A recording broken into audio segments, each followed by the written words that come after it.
welcome to the Remedy Report Newsroom. I'm your host, Giselle the She-Boss, and tonight we're going to be reporting on trust. All right, so there seems to be a issue where people are confused about the difference between a revocable and irrevocable living trust. Sources say that there seems to be some confusion amongst these administrative streets about the difference between these types of trusts, and so yours truly is here to clear up the myth. Okay.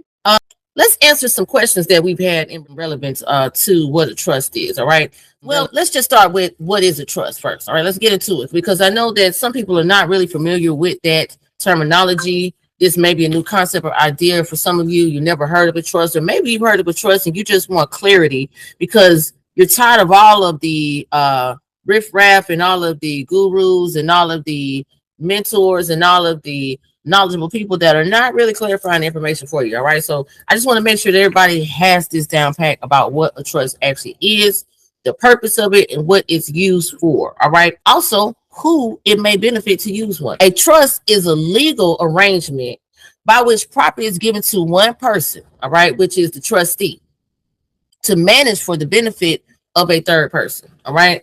So once again, it's a legal arrangement, right, that's officiated by documentation where property is given to one person who is also known as the trustee, all right, to manage that property for the benefit of another person, or what they call a third party, or also known as the beneficiary.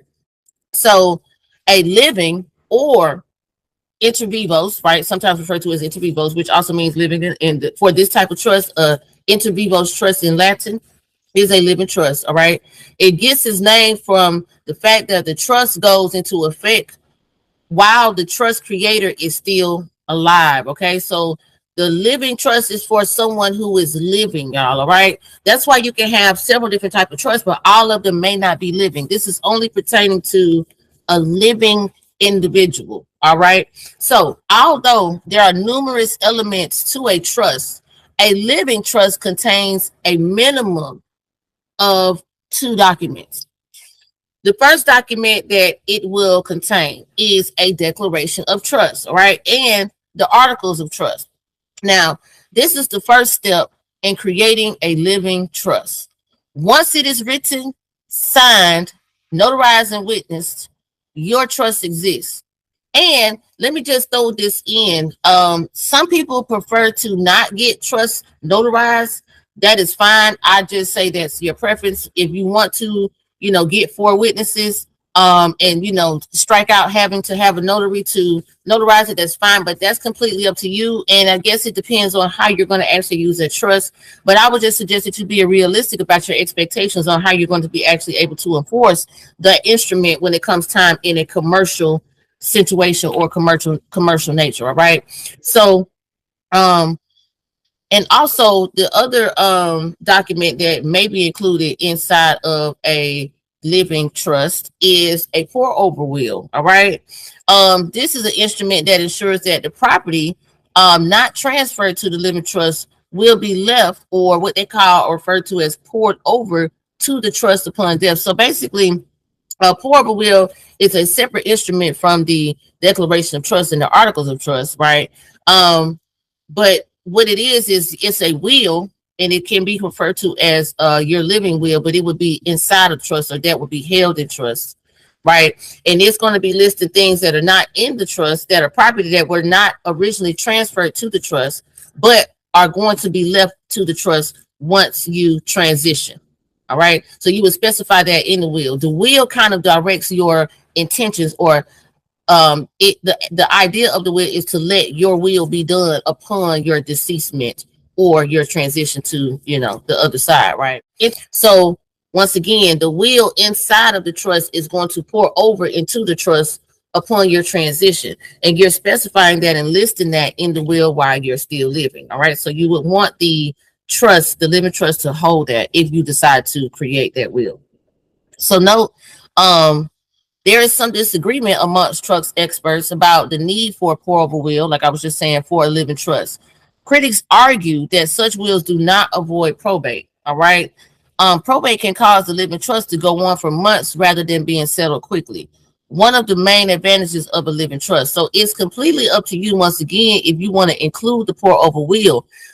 It's just, to me, like I said, it could be used as a parameter to catch certain things that may not be in the trust already, and that you may need to specify specifically once again what you want to happen to those things upon your transition. But it's just completely up to you. So I'm just here to provide that information to you and let you be the one to decide on what you want to actually do. Because when it comes down to dealing with these trust instruments and these trust structures, the person who is going to have the trust needs to be the one that understands what they actually want to do with the trust. You need to know the purpose of the trust and the reason that you see the need to have a trust.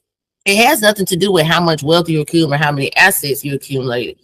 A lot of people with assets could probably use a trust, but it does not mean that they would want to have a trust. And everybody doesn't just go and get a trust because they have, property to put in them. So it's completely up to you. You decide what works for you and what's in your best interest. All right.